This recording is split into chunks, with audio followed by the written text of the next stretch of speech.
Hello, second grade. This is Miss Pencil with your third science activity for the week. And I've got a book here that I'm going to be reading you about the different kinds of coverings that animals have. What kinds of coverings? Animals have different kinds of coverings on their bodies. Their coverings suit their habitats or their natural places where the animals live. Mammal bodies have hair or fur. Reptile bodies are covered with thin, bony plates called scales. Turtles and tortoises are reptiles with hard shells. Birds are covered in feathers. Some animals have sharp spines or spikes, and some have bodies that change. The baby baboon over there is, of course, the baby bonobo, of course, is covered with fur.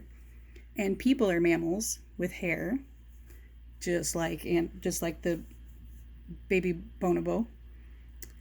Feathers help birds fly or move in other ways. Some animals have bodies and coverings that change. The porcupines has sharp spines called quills. The turtles and tortoises have hard shells.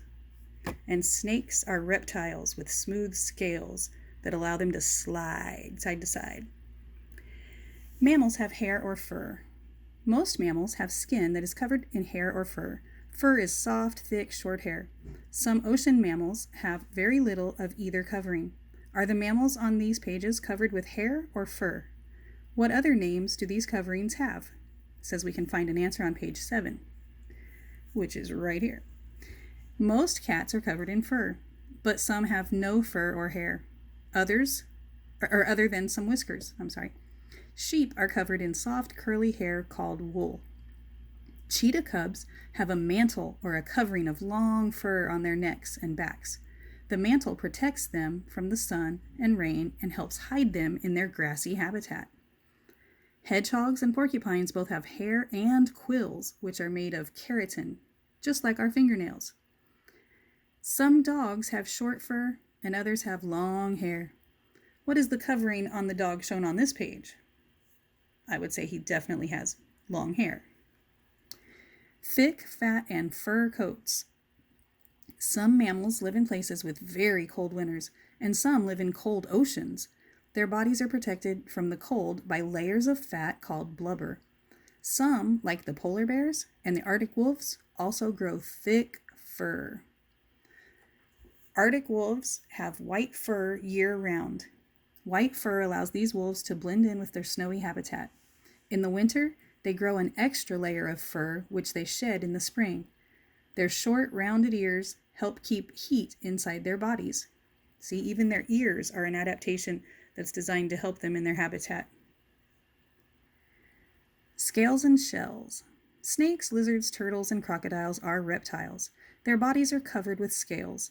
Snakes have smooth scales, but other reptiles have rough scales called scutes. Some reptiles have shells. The alligator and crocodile, they're covered in scutes. Snakeskin is smooth, and this is a leaf-tailed gecko down here in the bottom corner right here. And his looks like tree bark, and its tail resembles a dying leaf. Why do you think that is? It allows him to hide, and that's part of his camouflage to protect him from animals that want to eat him. Turtles and tortoises have shells. The outer layer of the shell is covered in scutes. Some turtles live in water, and some live on land. Tortoises, like this guy down here, have thick, strong shells that are very heavy. These reptiles live on land. The shells of turtles and tortoises protect them. Many turtles can pull their bodies into their shell to keep from getting hurt. Fuzzy down and feathers. Baby birds are covered in down or soft fuzzy feathers. Down keeps them warm. Adult birds have down close to their bodies, but they are also covered with stiff feathers. These feathers give them their shape and color. Birds use these stiff feathers for flying, but not all birds can fly. These baby parrots have down feathers on their bodies and are starting to grow their flight feathers. Ostriches cannot fly, but they are fast runners. Adult birds have 4 kinds of feathers that keep them warm or cool. Ostrich chicks however, have only soft down feathers. Penguins do not swim, they fly. Adult penguins have feathers that are close together to help keep water away from their skin. Penguin chicks are covered with soft, thin down. Penguin chicks have brown down that they will shed. What colors will their new feathers be? Probably black and white. Coverings that scare. Some coverings, such as sharp spines and bright colors, protect animals by scaring away their predators. Predators are animals that hunt and eat other animals. Spines can be found on mammals, fish, and even insects.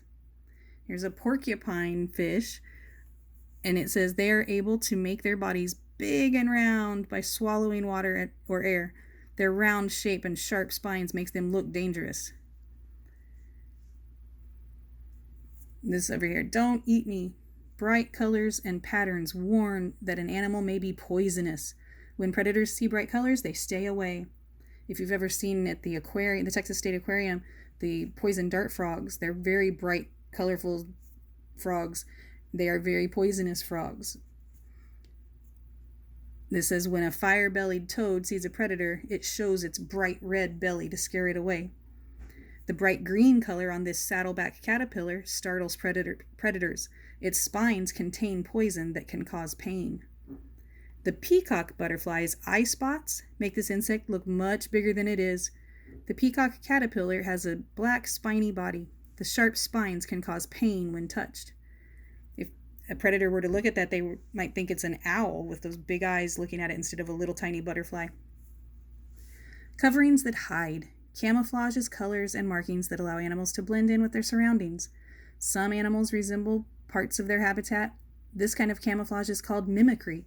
Animals that use mimicry are hard to spot because they look like the parts of nature, such as flowers, leaves, or coral. Which animal on page 10 uses mimicry? Which this is on page 10.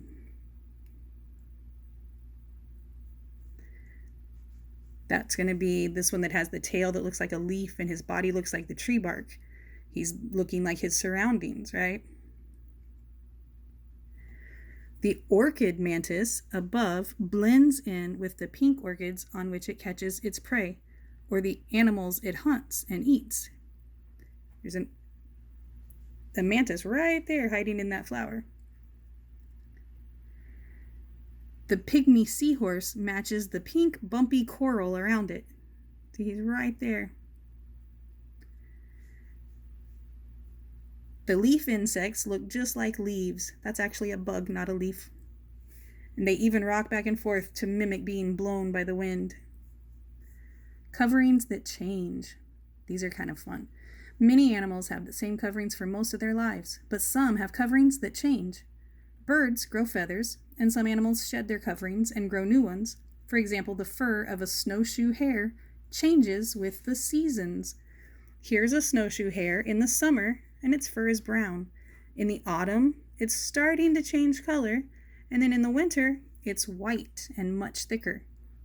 Keeps it camouflaged in the snow much easier. Big changes. Some baby animals look like their parents. Other baby animals, such as frogs and butterflies, start out looking very different from their parents. Their bodies change 2 or more times before they become adults. This set of changes is called metamorphosis. Many insects go through metamorphosis. We'll be looking at that coming up really soon when we talk about life cycles. How are we covered? People are mammals with hair. You cannot see some of our hair because we also cover our bodies in clothing. Unlike most animals, we can change the way we look by changing our hair or the clothes we wear. We change our clothes to suit the weather or the activities that we do. We also wear certain clothes because we like how they look. This girl wears different clothes to school than when she is exercising. And she also changed her hair in the way it looks. Copycats. We have copied many of our clothes from animal coverings. Some clothes help us do things that animals do, such as swim underwater in oceans. Dolphins have thick skin, which protects them in the cold ocean. This boy is wearing a wetsuit, which also protects his skin in the ocean. He's also wearing flippers like a dolphin's so he can swim quickly in the ocean water. That's the end of our book as far as what we're talking about. I want you to have fun with your assignment after you watch that other video. You're going to draw yourself with a new, different kind of body covering. Can't be what we normally have. You can have feathers or a hard shell or any of the body coverings we've talked about, and then write a few sentences telling us what you could do differently and what that body covering would help you with in the environment. I look forward to seeing what you do. Thank you, and remember, your teachers still miss you.